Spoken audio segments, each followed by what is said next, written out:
Yo, man. Welcome to the Clouds and Coffee, man.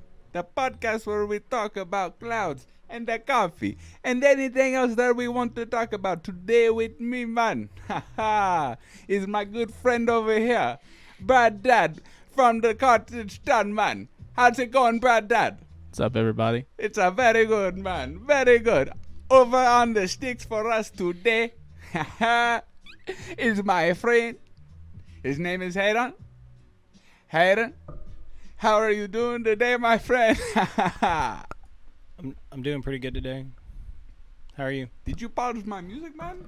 No, I faded it out. Oh, okay. Fair enough. Fair enough. Yo. That was an interesting Yo, introduction. It was pretty decent. I think I lost my Jamaican accent and went, I don't know where I went. Indian, maybe? A little Indian? I don't know. Maybe. How's everybody doing today? We're doing good? Pretty good, man. Sorry, guys, for the lack of posts last week. A lot of stuff going on. Esa poop. Some people had to travel again. Nebraska was hot this year. Was it? The last time I went, my friend has a family get-together vacation thing, family vacation in Nebraska, in the smack dab of the cornfields. Like, I'm talking, so it's like three tiny towns. This ain't no beach vacation. No. This is three tiny towns along this highway. You have to turn off of the highway, and it's a little cul-de-sac, which is a town of agriculture, and there's three of them in a row. Yeah. And yeah, so you're just smack dab in the middle of nowhere. There could be a serial killer lurking in the cornfields, waiting for you to fall asleep, dude. That would have been that's a great story. Don't take my shit. I'm writing that. I think there's like Children of the Corn. Yeah, there's that, but this is like one of those it's like Jason when the teens are camping or whatever. It's like that, but it's a whole family vacation. People Country Fried Jason. Country Fried Jason. Dude, I heard somebody was talking about like the Jasons the other day. Jason X, dude. I don't think got enough Isn't that credit. where he's in space? Fuck yeah, it's when he's in space. He's a straight up badass. You haven't seen it? No. You need I've to seen watch Freddy it. vs. Jason, and yeah, he demolishes. Hey, have you seen it? Freddy versus Jason? No, No, Jason X, where he's Jason in X. space. No. No, it's really good.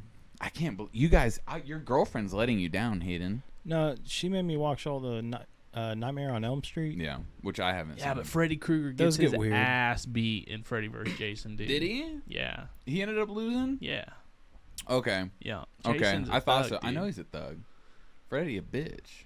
I started playing kind of the Friday the 13th game. Oh, they have a game? Yeah. It's is it's it like Dead that. by Daylight? Is it that one? I don't know about that.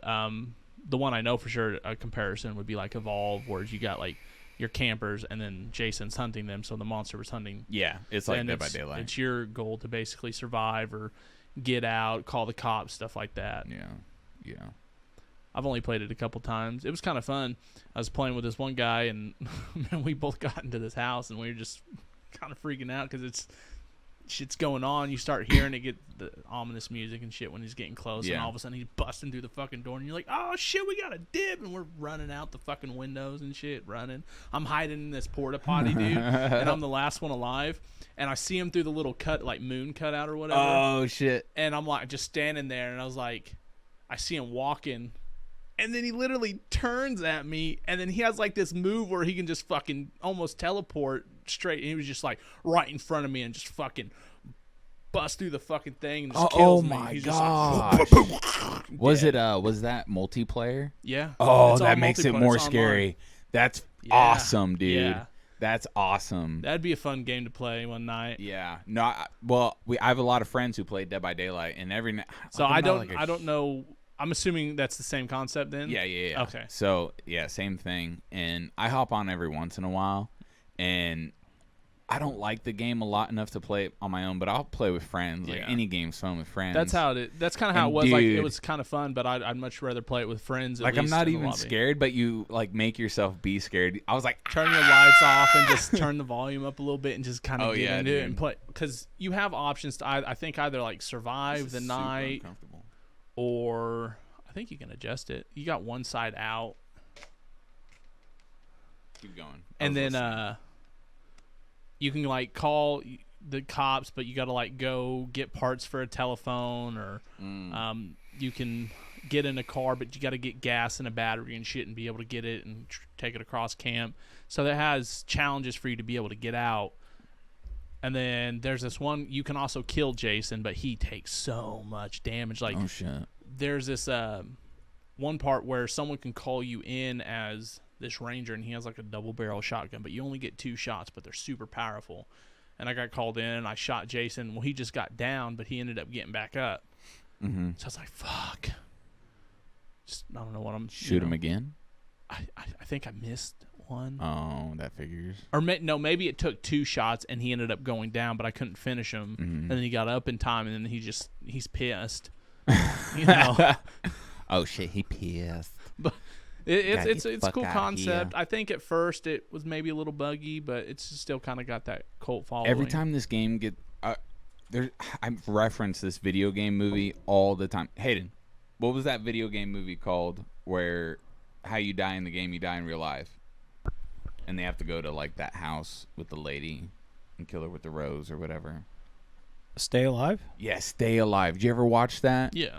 Oh my. Yeah, we've talked about it a lot. I know I've talked about it all the time, but I love that movie so much. Have you watched it? Not recently. In your adult life? No. Watch it, dude. It's still so fucking good. And it just brings like back then online gaming wasn't huge, and like I wanted that. So I was poor too, so any online gaming there was, I didn't have access to. Shoot, I didn't have online gaming really until we started hanging out, and that's just because I'd bring my 360 over to your house. Oh goodness. It's got We Frankie Muniz in it. Yeah. Yeah, dude. Frankie's a thug, bro. Freaking Malcolm in the Middle. And the guy who played one of the McBoyles on Always Sunny in It had Philadelphia. some good actors in it and actresses. The dude on the left of Frankie, he's pretty good. And the chick on the right, far right, she's been in a few things. You should get their names. Is there names on there?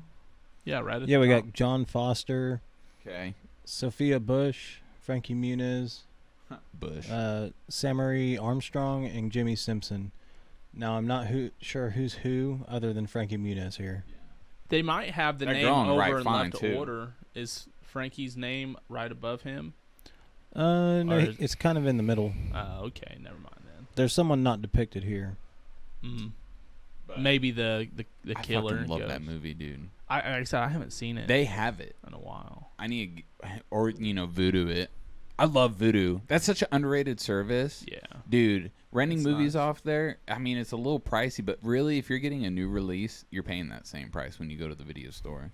Where they get you, It's the convenience, man. It's not having to get That out of too. your car to go yeah. to a red box when it's raining and shit like that. Mm. And just it's like when I had my Yeah. Xbox, I stopped buying physical discs, and since I had to install it anyway, Mm-hmm. I was like, man, I'm just gonna fucking Wait, download it. You had to install movies? No. Oh. I'm talking about games and stuff, Games, like just yeah. the download culture. Like it is super convenient. Dude, not have to take your Xbox discs is doing out. that on purpose. I guarantee it. Because they wanted to get... Well, I mean, the games are pretty fucking big. I don't Yeah. know. They've been wanting to get rid of hard copies for the longest time, but people were so against it when they said that they were going to do away with hard copies. Yeah, I was too. But now that I got They were You know, just good getting they were internet, just getting it's us accustomed to the idea. so it's They're like, hey, they don't know it's better. Let's just show them that it's better. Yeah, One it's, of those things. was Fucking that freaky, honestly. not social, obviously not social distancing, but Social network. no, not social network. It's a term for like how the news keeps saying this shit's the new normal and shit. It's like they're using it as a Social tactic. engineering. Kind of, yeah. What were you talking about? How Microsoft is wanting to do away with hard copies, so they're getting Oh, us yeah. accustomed to it. I was like, it's the same concept. It's kind of like what they're doing, saying shit's the new normal and all this stuff. Yeah. Social something. I don't know. Anyways, hey, we should talk about the coffee really quick. You said this was from a local coffee shop. This right? is from our local coffee shop, Mother Road Coffee in Carthage, Missouri. Shout out. It's so this is their house coffee, but it's mocha Java, I believe. So it has this like cocoa ish taste to it. Yeah. It's pretty good. And the way they make it, I'm sure they like steam their milk or whatever when they throw it in there, and then they threw some whipped cream on top. It's Say drinking it just good, black. dude. At first, I thought it was going to be a Oh, little man. too bitter, But but, this then is- right at the end, I tasted the cocoa. We tried it black, and it was good. I could drink it that black. Yeah. We've definitely had worse on here. We've definitely had Aldi's coffee. Oh my god. Yeah, it's not So great. all we did was splash a little French vanilla creamer in it. Just a smidge. That might be some blasphemy in the coffee world. We don't know. Don't really Well- care. But it's good. It's no different than There's a going to splash, not a Starbucks and lot. getting a sugar drink with a add coffee. I hate Starbucks coffee, but I will say their vanilla beans. Oh my god. I love my getting their God. green tea. That shit's so good. Anytime we go to Target and we stop at Starbucks, I get an Is it unsweet hot? green tea. No, Oh. unsweet iced green tea. Love it. Oh. It's got a little bit of mint in it. Oh. Fucking great. I'd give it a try. I love it. I'd give it a try. I like when I go to the mall, I like to go to Orange Julius and get some Julius. Usually So Dairy Queen. yeah. But in Orange Julius is the drink, not the no, restaurant. Orange Julius is a brand. I thought it was Look a that up. drink made by Dairy Queen. No. Orange Julius is a brand. Oh. Yeah. They're a small chain in malls Yeah. or large chain. I They're just guess. connected to Dairy Queen in Okay. our mall. Okay. But other malls it's separate. But yeah, I usually get like gotcha. strawberry banana Julius. Okay. That's my shit, dude. That makes sense. My I shit. remember back in junior high when we had facts, like the first week that we actually started making food, it was Orange Julius that we made. And I forgot how we made it. What in the fuck? Who? Where were Like you in at? school. You made food at school? Yeah, in facts class, family and consumer science. It was basically Oh. home ec Yeah. was the What previous grade was term. that? Like 7th and 8th grade. Yeah, I wasn't here for that. That's dope. Yeah. And then the best day was when you get to make pizza. Like that's everyone's favorite day. You make homemade pizza. So like the day before, you knead your dough and stuff. Oh, and yeah. You Hell got to yeah. let it rise for the 24 hours. Oh shit. And then you take it out and you roll it out, put your toppings and shit on. Uh-huh. And when we made ours, I was like, let's do it right. So we put our Right. toppings on. We had extra cheese. I was like, watch this. And we fucking put cheese and then rolled it over for stuffed crust. And I put a little on top at the end. Mm-hmm. Cook some cheese on Ooh, top. Fuck yeah. And then you make your sauce homemade and everything. Mm. So they teach you that. And then we had like a homemade Alfredo. I took culinary art class in high school, and actually, I got into it because I lied and said that I had in Wichita like some prerequisite to the class is like health and something nutrition, I think. Probably. But I was like, yeah, I have that, and they were like, okay, you can go to culinary, dude. What I- grade? Sophomore year, Really? yeah, it was dope. I did not know They- that. We made some like spinach artichoke. So dip is or that something all like you That did shit's was so cook? good. No, a lot of it was like, so you would you'd have to write a report on a couple chapters and turn that in, and then if you turn that in, you got to cook on Friday. See, that's And it was about, like it was every other week. that's about how I'm pretty sure. Yeah, that's about how family and consumer science was. You cooked every other week or like Yeah. at the end of every week or something like that. And you had your book learning and shit like that It was pretty cool. throughout the week It was beforehand. pretty cool. We had some cookies one time. That shit was good. It was so intimidating, dude. That was my first big high school because my freshman year I went to an alternative high school, and there was only like 50, 60 kids in there And that total. was still back in Wichita. That was in Wichita, yeah. So it was the first year that you came. Yeah. Okay. Yeah. And And that was before we really started. We just started hanging out. fuck yeah, I've Through made Gary. friends. Well, Gary hooked me up.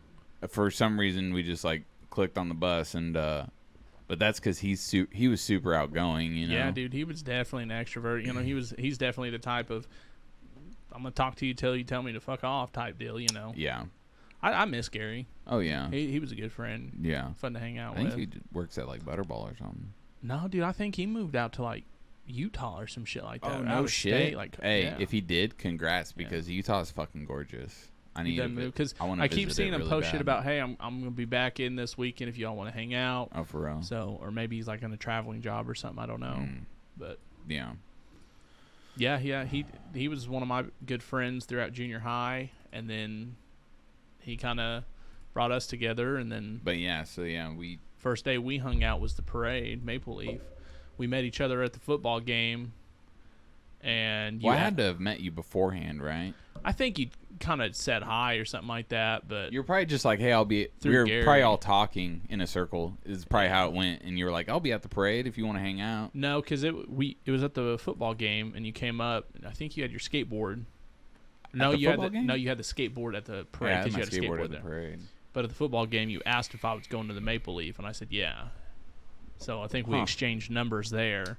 Weird. Damn. I can't believe I got out like that. We've been friends ever since. I can't believe I got out like that. That's crazy, man. I'm good at making friends. Oh, dude, it's not hard. Oh, it's not hard. It's just, I say that. I'm not trying to say it isn't difficult, but I mean, I'm sure it's hard for some people, and I don't blame the you. act of making friends is not difficult. I get the social aspect of, If you let it get to you, talking to new people can be hard. yeah. If you let it get to you, but if you just, just talk to them and don't think about it, easy peasy lemon squeezy, dude. Everybody wants to be loved. I'm a lot better than I used There's to be in some the assholes past. out there that you're not gonna get through to. I'm a lot better than I used to be in the past. Used to, I was more of an introvert, and I would wait for us to get partnered up on something before I'd really talk to them, or, just something like that. It was never like Gary, just go out and You may start not talking to you. initiate. You may Yeah. not initiate, but once you get acknowledged, dude, you're a fucking butterfly, and Yeah. you open up to anybody, and you're See, just like fun to talk to. I'm a lot like that. That's what I'm saying. I'm a lot Yeah, better feel at good. just talking to people. Like, and I make more of a conscious effort because that's one thing. Like, just going through life and everything. Man, I wish I was a little bit more outgoing. Mm-hmm. I wish I was able to talk to people that I just meet, and just drum up conversation. But maybe they don't want that. So I just kind of grew to that concept of like, Gary, I'm gonna make more of an effort to talk to people Yeah. that I'm meeting for the first time and kind of fill them out. Mhm. And if we start talking and we don't have interest, I'm not going to keep pursuing, I think a lot of people. There's at work. I don't socialize with everybody. No. Okay, I socialize with the immediate people, but then I because still say hi to people on other shifts. Like, people that know my name are like, how's it going, Brad? And it's like, pretty good. And it's like, fuck, what was his name? And it's not like I go out of my way to talk to them. But I acknowledge them. They acknowledge me. And, just kind of nice to say hi. But do- with the people on my shift is who I definitely well, yeah, interact with more, obviously. I do, but I don't. But I think maybe see, this is me just like taking it in too much. When you start thinking about talking. But anyways, I think people get like a chip on their shoulder, or think you have a chip on your shoulder when you don't talk to them. Like, Yeah. and so that creates a chip on each other's shoulders. Yeah. And really, I just don't want to talk. I don't want to have to acknowledge everybody I walk past every day. Yeah. Because, especially at work, because it bugged the shit. I mean, most people end up just saying the same shit every day. Hey, how's it going? Well, I'm living the dream. I still say that. Living the dream, man. And they say it's still same old Yeah, same old same old thing. same Living shit, the dream, different day. man. chilling. Same shit, different day. That's a Midwest hello. We talked about a Midwest goodbye last video. That's a Midwest hello. Probably, dude. I wonder what Or just that type suh, of. dude. That's more for dude. like a friend. Yeah. It's more for like a friend. Yeah. But, if you get to know somebody at work and you're Yeah. just like, I don't know. Now, our big thing at work is if we like you, we bullshit around with you. We'll just be walking. You'll look at us, and we'll just flip you off. Won't See, say shit. I think that was part of the problem at my job, is that maybe I felt like I couldn't be myself there. Because, I don't know, there's some kind of feeling there that it was just like, not uptight's a decent way to say it. See, I definitely try to fill people out before I do shit like that. Like, I'm obviously not going to go up to someone that's Well, super religious and they're just being nice. And like, okay, I like this person. They don't try to push this on me or anything like that, but they're interesting to talk to. I'm not about, hey, man, I like you. So, like, but like someone like Jerry, shit like that. yeah. When's that Eric. motherfucker coming on here? It's kind of hard right now because he works days. Oh, And his old lady works Saturday days, so if he's not working, he stays up to watch his son. So he's just on that day schedule, and Yeah. it's probably kind of hard for him to come. But I think he's supposed to be coming back to third shift fairly soon. And once he gets rotated onto that third shift and back overnights, it'd be a lot easier for him. Okay. We figure it out. Yeah. We talk bikes and shit. Fuck yeah. I want to ride his bike. So do I. Think you'd let Oh, me? do you? Eventually, yeah. The more we ride together, Yeah. and he was gonna let me ride it that one day, but he was like, "Man, it's still kind of new," and which I get. Yeah. Oh, for sure. You know, it's like mine. Like, man, it's kind of new and this and that. I wouldn't dare pressure him. You'd let me ride yours now. Yeah, I don't know. I would haven't trust rode in a you. while. I would trust you to ride it. It's a big fucking bike, dude. And eventually, I would trust Sergio to ride it. It's just not afraid, especially with him coming from a 750 Shadow, super light bike, Yeah. not a big motor, and then he gets on fucking an extra 200-300 pounds with, you know, over double the Bags and shit, and you're just a wide ass boat. Yeah. Man, it's gonna be a different feeling. I'm excited to try it out sometime. It's comfy, dude. Yeah, I bet it is. Comfy. Be Do you chilling. take that? Oh, you put the backrest back on. Yeah. On your part. Yeah. Why don't you put her? Oh, she. If you're gonna keep that trunk off, you need to buy a backrest for there. That'd look better for sure. Yeah. I don't think still don't think it looks terrible. But like when we're just riding and shit, I'll have it on there. But if I was riding like that and we were at like a bike fest or something like that, I think I would take my backrest off and just leave it open, or I would go ahead and put the trunk back on to make it a complete bike. Yeah, since put the fucking trunk on. The trunk looks sexy, dude. It's sexy, bro. I think it's it looks- convenient. It looks so good. It's man. convenient. I get that you like the mobility of not having it on, but I'm telling you, it lowers the center of gravity I so much, imagine. and when I get in them corners, I can feel the bike y'all more. you still slow. I was behind this guy on this this road, the pig trail. No, that's not the No, one. Highway 125. 125. That was because of Jerry. Was it Jerry? I'm saying because he was leading the pack. Were you going? Did you feel slow too? Yeah. Okay. Yeah. Yeah. Oh I my was god, like, it was last so time slow. we rode this, I'm like, man, we were fucking hitting it. Yeah. And I kept trying to tell him, I was like, Mom, come on, let's go, Mom. And I finally got around him, and then it was over.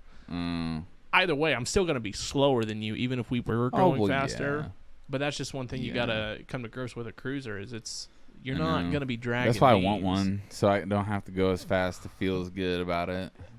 It's like, be going 60 and then a full lean instead of like 80 and then a full lean. Because I did on a couple of them, I scraped my my boards a couple times on the curves, and I was like, oh shit, I can't be scraping going this fast on it. It's gonna, that's too much lean. Yeah. Part of it though. So what vape juice you rocking tonight, man? Still got pink. I'm almost done with that bottle of Golly pink. gee willikers, mister. Still, we're a vape connoisseur podcast. You're still on the same juice for the last 3. That's Three how of strong. 3. That's how strongly I feel about this Okay. juice, guys. Okay. Tell him again. Explain it to him. Pink. It is like a Do you know the brand name? Ends game. Ends Game Pink. The called flavor's Pink. pink. Okay. I don't know what it's not like a pink lemonade. It's, I don't know, kind of like a creamy pink Starburst. candy. Oh, maybe Starburst? maybe a Starburst. Starburst is creamy and candy flavored. Or maybe like one of them cream savers, like the strawberry What cream in the savers. fuck? You're about to rock my world. What's that? What's strawberry cream savers? Oh, are like they the the little gummies? swirl? No, it's like the hard candy with the swirls. Oh, I think though that they have a So you pull it up. lifesaver. I'm sure you can Google. I Like think they have a strawberry cream savers. lifesaver that's a gummy with like cream on the back and then the strawberry in the front. You know what I'm talking Maybe. about? That'd be pretty tasty. Yeah, it fucking would, with a little sugar coating on it. Yeah. No, these are. It's like You don't even need the sugar coating, really. I think they're kind of like the shape of like those Werther's originals, like that round caramel oval, but it's like a cream saver. Mm-hmm. So they got different flavors. I'm pretty sure. I haven't had one in a while, but maybe that was a good comparison for it too. I'm not 100% sure, but it's good. I'm not usually big on the creamy tasting vape juices, but this is Is it? I don't know. Huh. You've tasted it. Yeah. I didn't fucking- think it's I my didn't think it go-to was juice, really but I've creamy, had it but- enough that I think I need to go ahead and buy a different juice. But I did have that banana juice and that juice before it. We need to order off of. I need to order off Vape Wild. That's what I'm gonna do. I'm gonna order off Vape Wild. I'm gonna get this juice I used to get. It's so fucking good. Maybe that's what I'll do is I'll go and buy another bottle of that Funky Monkey. From where? Where? Apollo e-cigs. They're the only Is ones. it online? Yeah. Okay. Or you remember that apple pomegranate juice I had that one time? That first time I bought Yeah. Funky Monkey? Yup. I could go for some of that. Yeah. That was a good juice. Problem is, I can't remember the name. I know the palette, the flavor, but I can't remember the name of it. It was like some like butterscotch shit, dude. Oh, Hayden, you talked to me about being a vape connoisseur channel, but Hayden's over there, and all he vapes is strawberry yogurt. Yeah, but he's just the stick man. That's true. He's just he's the not stick just man. a stick. Don't undersell it. No, okay, all right, my bad. He's the stick man with a lot of influence. What do you mean the stick man? You're on the sticks over there. That's why I call the computer the sticks. There's no sticks yeah. involved. The but Google man. It's Stick man. really what it is. I think it's the clickety clack of the keyboard. That Stick. for some reason just kind of sounds Clickety like. clack yeah. on the track. Dun, dun, dun, dun, I'm not stupid when it comes to keyboards. It's a mechanical keyboard. I think a red. No, it's a blue switch. Maybe brown switch. I think Blue I switch? still have the box. Or is it I thought it was a red switch. Oh, it's a that I red got. switch, but that might be for that brand itself. Yeah. So what they call It's- the red switch It's the HP is their brown Omen, switch. Uh, HP Omen. yeah, it's an Omen keyboard. I bought it on Black Friday from Best Buy last year. I think originally they're $150, but it was $50 off Black Friday. Dude, Hayden, play the new Omen commercial. You need to see this. Omen's been having these commercials. So it's like, we need your gamer DNA. It's on Twitch all the time. We need your gamer DNA. And then he's supposed to be like a spokesman for for Omen as a donator of his DNA. He's like, my swimmies are the best, or something like that. fuck? I was like, Which one of the these is it? Omen Procreation full length. Yeah, but I don't know if that's the one. But I mean, it has the same message. You can go ahead and click it. You could probably play it on the Yeah, stream it's a 'cause commercial. It's yeah. free You are advertisement. smarter, sharper, and just generally better humans. Now the world needs you. Here at the Peak Humanity Procreation Facility, experienced What? gamers from around the globe are donating their superior DNA to ensure a better future for mankind. What the? I'm donating. What is this real? Yeah. 我愿意奉献。 Nagbibigay ako ng donasyon. Our world needs my eggs. The fuck? Powerful swims. I have powerful swims. He's making us up. This is parody. This has to. Yeah, no, it's for funds. Transcend It's for the lols, man. Oh, So okay. it's a legit Yeah, it's a commercial. legit commercial that they're using on Twitch for. That Omen makes me a little bit computers. happier, honestly, that I have a Omen keyboard. Yeah, it's fucking hilarious. When I was looking dude. at building my PC, I was about to, because the cost of like GPUs and shit like that were skyrocketing because of Bitcoin. Mm-hmm. And I was going to just go ahead and break down. I was in Best Buy. I was like, well, shit, if I can get approved for this credit card, I'm just going to go ahead and buy this HP Omen setup, and I'm good to go out of the box. right. I didn't get approved, and I'm glad I didn't, Yeah, because I got a better setup for less, maybe a little bit a more. little bit less. Yeah, a couple $100. Yeah, give or take. Yeah, Summit. I watched Summit 1G a lot, and he was everybody asked him like, should I build my own computer or not? And the last time I heard that ask, he had a really good answer. He said, man, if you're not into the tech world, if you don't know how to put a computer together, you're gonna spend a couple more $100 for the convenience fee, and it's completely worth it. So you don't fuck up a $400 CPU or something like that. Yeah. And I mean, I have Well, friends who can build one, so I'm gonna go that route. But At the height of the Bitcoin thing, when GPUs were fucking just either completely sold out for the ones you really wanted, Yeah. or they were skyrocketing the prices of these shitty ones, they're it was probably still a little hard to find. it was almost better to just buy a pre-built one, because you could get a decent pre-built for a little less than built, or actually a lot less than building your own, because of the skyrocketing prices of GPUs. What year was that? Like 18? Yeah, because probably? that's when I started building mine, was 18. Yeah, it was when you first moved in here. Yeah. When you started building your PC. Yeah. Yeah, damn. And then even after I built it, I still went almost a year that I barely played it. Barely Because I played was it. so discouraged from the mouse and keyboard, my lack of Yeah, you were. skills. So we would play Overwatch, and I'd try, but I was like, fuck it, and I'd plug my controller in, and then finally start being able to compete Right. and be somewhat decent. Mm-hmm. And then same thing with Call of Duty, But I finally buckled down, and I just played Overwatch. Yeah, you just have to do it, dude. Yeah, you it just sucks. have to do it. And that's what I watch. All them switching from controller to keyboard and mouse. You're gonna go through this period where you just suck. Mm-hmm. Oh yeah. Everyone does it. Oh yeah. You know, but it's foreign. You're not used to it. That's why I got his son playing computer right now, getting him the muscle memory Yeah. for it, getting him used to it, because Yep. that's the best route, dude. Yep. Got to teach this boy gaming right. Not that there's anything wrong with consoles. Shit, have- I was have their own consoles. thing. I was consoles the from the Switch, time I was dude. a kid. You know, I had the original NES all the way up until 2018, and even past that, because like I said, I barely played my PC. I still played everything on console pretty much, just because I was good at console. Let's talk about the Switch, the greatest console ever created. Well, probably not.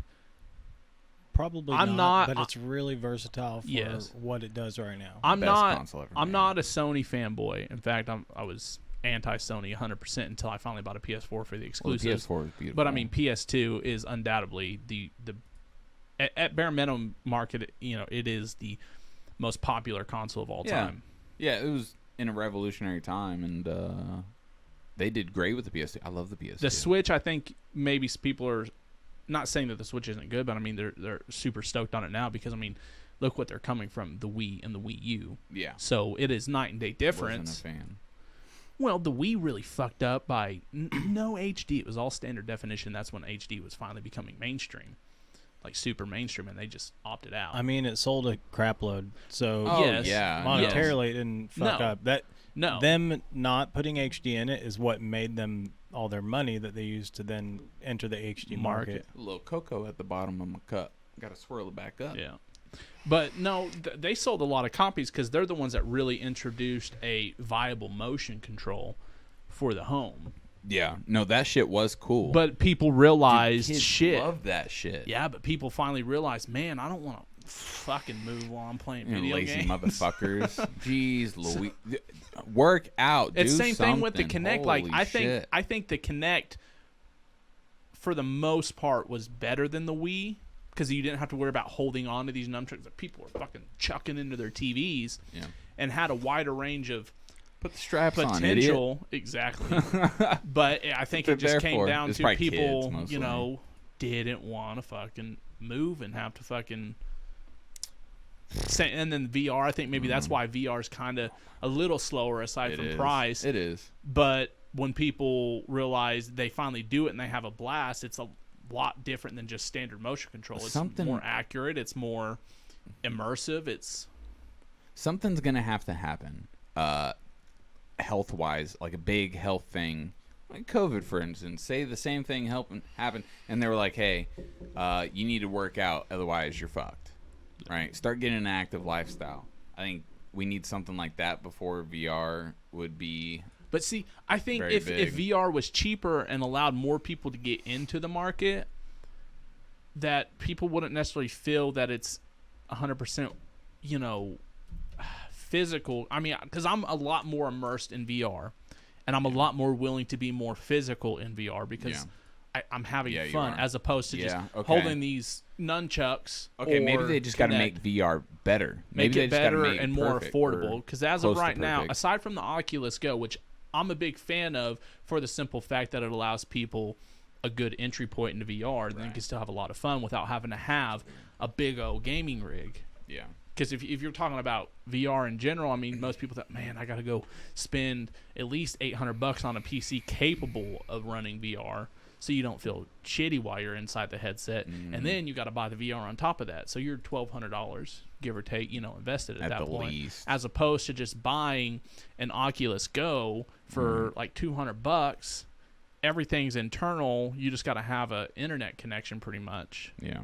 I think you might have to plug it into a PC, but at this point, who doesn't have a laptop or access to some degree to where I they can do guarantee that there's a computer in at least 75% of So- 80% but- of but households. obviously Can you the- look that up. How many But- computers are in households in America? But if you don't have a PC, you're not going out looking for a VR either, more than likely. How many desktop computers are in home? Just computers. I want it to be broad because I mean laptops, computers, How many computers are in the world or households in America. percentage of households that have a computer. It'll Something come. like You that, just yeah. type in keywords, it'll come up. We got households with computer, Yeah. including smartphones, or Not including smartphones. I think smartphone is a fair thing. it's a computer. It's a computer. Yeah, I mean, it's not is the it same for computer. VR is what I'm saying. I Like, get that. if you're talking from the aspect of Okay, so Can you take away? households, there are a total of 118 million households. And this says that with smartphones, there are 115,620 households with computers. how many? 115,620. That's it. No. Yeah, like it sounds 10%. low. with Yeah, It it's sounds like low. smart when you're It's including like roughly 10%. when you're including smartphones, Is that including smartphones? Yes. There's no way. dude. There's I, no I way. know. Everyone has a smartphone. Yeah, there's no way. Like everyone That's and a their wrong number. dog. Does it say when that percentage. statistic was updated, that page or whatever? Like what source Probably it's pulling 04. from? How about with PCs? 89% of households 89%. a So, PC, yeah. and that's from census.gov. Yeah. Jeez. So see, and that's what I I'm knew saying. it was Like high. back in the day, computers were luxuries, but I would argue almost that as of right now, a PC is a necessity, especially with COVID going on. Because if you want your kids to, depending on where you're at, Yeah. So Sorry. PCs and computers not go to the same stat pretty much. 89. So yeah, so an Oculus Go, going back to that, it is the ability to get people into the entry level of VR. Mhm. I think marketing needs to be probably a little bit broader, because like we were watching I that think they're basketball just game today. before they really push it. I think they want it to be really good, Yeah, and that so makes that sense. people really want it. Everybody. Yeah, because you don't want to. Yeah, you don't want to push a bunch of money into marketing and it not be up to par. easily. Addictive. Yeah, Yeah, they want to perfect it. I mean, yeah, that's. and they got that But Facebook dude, money, man. I mean, just have some moderation, America.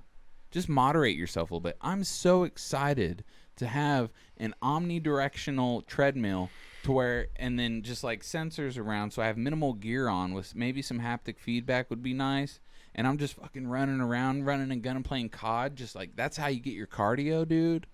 Mm-hmm. That would be so. You wouldn't want to play games for more than an hour. Yeah, you'd be fine. Hell good to no. go. You're fucking done for. Because I mean, just playing you're gonna have a Electronauts fucking today when I was blast, dude. streaming, I started getting up a sweat. It was warm, you're moving your arms and, And I mean, shit, and you're just elevating your heart rate. So Mhm. it's something, not like dude. running a marathon It's by any something. means, but yeah, you're elevating your heart rate, burning some calories, Yep. having fun, enjoying the music. You don't even feel like you're working out. You're just like, man, you just keep going. Yeah, I've been doing some kettlebell workouts lately, and those are super nice. They're like low impact, so you're not like killing yourself like when you're doing reps at a gym and you're just like pumping armor or iron, and you're just like, ugh, and then you're fucking just like, holy shit. This is just like more laid back, but it's hitting so many more muscles at the same time, just all over your body. You're using your whole. It's nice, man. You'll have to try it with me sometime. I think Yeah. you'd like it a lot. I It's do miss the gym. chill Like as fuck. I miss going to the gym. I get Not that when we were going, when I first moved down and I was going, I was finally getting to that point where it's like, man, if I don't get to go to the gym, I'm starting getting upset. Yeah. I was like, finally, well then I missed that one fucking day and I haven't been back. And that's the shitty part about it. I just don't think I was that invested in it at that time to where missing a day because I had to or whatever the case was that I would not find an excuse not to go back. But I was kind of at that point where it's like I was starting to get a little like, man, if I don't get to go, I'm going to be a little You upset. started getting a routine. Yeah, Mm-hmm. and I enjoyed Feels it. good. I enjoyed the sweat, the strain. Man, it sucks when Felt you're better. it sucks when you're working, but man, when you're walking away from your work, you feel good about it. Yeah. You fucking feel good about Yeah. it. You feel, man, you get a dopamine rush and you're just like, holy shit. Fuck yeah, dude. I just killed that shit. Mm-hmm. How long we been going? About an hour yet? About an hour. Throughout this podcast, you might see one or two cuts where we take a break. I do have to check on my son. He hasn't been feeling the best, and I just want to make sure, every hour check his temperature and everything. So it's kind of at about that point. I'm going to go check on him. So we're going to pause it here and we'll come back and we'll cut back. But All right, be right back. Did I just hit the record for pause? yeah. All right, everybody. Sorry about that. We're back. No delay for you, but No delays. feel like That's how much apologizing. we love the people who watch us, is that we don't give them the delays. It's true. We could have thrown in some commercials. We could have just, put in a black coulda left screen, you completely black sitting screen, here staring at it for as long as we were gone. Imagine that. We're not that mean. One thing we did make was an alcoholic beverage because we are adults. 21 and over. We did the so this is a spin-off of my previous concoction, which is called the Midwest Watermelon. It's like half Malibu, 1 part apple pucker, so it settles down at the bottom, okay, and then Well, you put all the clear liquid in first. The clear okay, alcohol yeah, first. yeah, it goes. There's some watermelon vodka after the Malibu. Was there a dash of raspberry vodka in there too? I think I did that last time, but I think I I forgot don't think it. you put it in this. Maybe time. not. Maybe not. And then, but yeah, after that, then a little bit of Apple pucker. apple pucker, 1 part apple pucker, and then for the red, you throw on just Cranberry a splash juice. of cranberry, so it looks like a little watermelon. Yeah, and you want to run it in slow. That way Yeah. it doesn't mix. Yeah, throw And it we had to down use slow. grape juice this time because we were out. Yeah. Unfortunately, cranberry So juice. this is a variation of it. I just call it the Clouds and Coffee Tincture. It sucks because we're using grape juice instead of Yeah, the cranberry, like the Midwest Watermelon calls for. the It's cranberry not gives good. it that slight amount of tartness without making it overly sweet. We're just gonna start reviewing everything that we bring on here. Yeah, but it's a pretty good little beverage. It's all right. It's I'm talking about the Midwest watermelon. that one was real good. Surprised at how good it was, and we just throwing shit together. Listen, man, I was a bartender in a previous life. Do I think is there an app out there that you can like put in just the random alcohols you have for and everything. and it'll give you a list of drink recipes or make a drink recipe or some shit like that? I don't know. If not, there's gonna be if this ever gets heard, because somebody will do it. There you go. Somebody will do it. Give us some money though, please. Don't sound desperate. Oh, I'm just if they use your idea, just like a 2% royalty, one for you, one for me. these cheeseburgers, man. I got these cheeseburgers, man. Man, get the fuck out of here. I got meats. Lord, I lived in the hood for a whole year. I never had a crackhead try to sell you me some meat? cheeseburgers or any other variation of meat. There's I don't know. Are you referencing the movie Head of State? No, No. That's, So it's like, I got Boys meat. in the Hood, Boy- man. no, Yeah. is it? Yeah. Okay, what's the spoof movie though? Don't be a menace. Don't be a menace. Yeah. Don't they do that in that too? Yeah. Yeah, it's funny as Mhm. fuck. If it's from the other one, I've never seen. But I that one. think the original movie is Boys in the Hood. I could be wrong on that. I haven't seen Boys in the Hood Oh in a minute. yeah, it's when he goes back to. Because that's basically what live the with his dad spin-off or whatever. movie is. Yeah. and the Martin Brothers did. Don't be a menace. Was it the Martin It Brothers? was Or the Martin Wayans Brothers? Wayans Brothers. That's what I said. I'd That's say. what I said. You know what movie is another fucking great movie? Major Payne. Who's that actor? I don't know his name. I'm so bad with actor names. I can recognize their face. Shit, what was his name? I don't know. Isn't he a Wayne's brother too, though? That's why I think I thought of it. I'm pretty sure he's a Wayne's brother. Hayden. Yeah. He's a Wayne. He's a who- Wayne's brother, right? Who's the actor He's in in his Major own. Payne? Damon Wayans. Damon Wayans, yeah. Yeah, he's a Wayne's So- brother. Okay. Yeah. Is he the older brother? God or the damn, younger that brother? fucking movie was funny. That movie was, get down and give me 10. 1 tubby tubby. 2 tubby tubby. 3 tubby tubby. Yeah, that's a Oh good my movie. gosh. What you laughing at, boy? So sorry to any viewers who are viewing this instead of listening, and they see some things pop up occasionally. I'm still getting used to this. Oh, yeah, good disclaimer. Hey, like I said, we're all learning, man.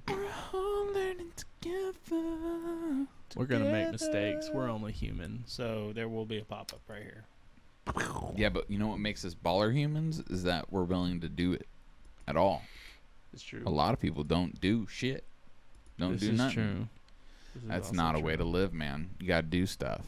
Stuff needs to be done. You gotta have do that stuff. you gotta do stuff that you think is fun. Otherwise, It's Sounds not like you- fun. Sounds like you're enabling drug addicts too. Oh, you're right. Hey, if it's your thing, go Meth, for it. it's fun. I should got do it. You got a problem. It's not the best one to have. It's probably the worst. Do whatever you want, I guess. I mean, on one end, it's like, man, those drugs are bad, Drugs are but bad. Okay. on the other end, it's like, man, fucking, if they want to fucking put some shit in their body, but I mean, back in China, man, way back in the day, they had opium dens. You can go there, What are you talking about? There was smoke some opium. cocaine in our medicine back in the day. But what I'm talking about is they had a In our spot for soda.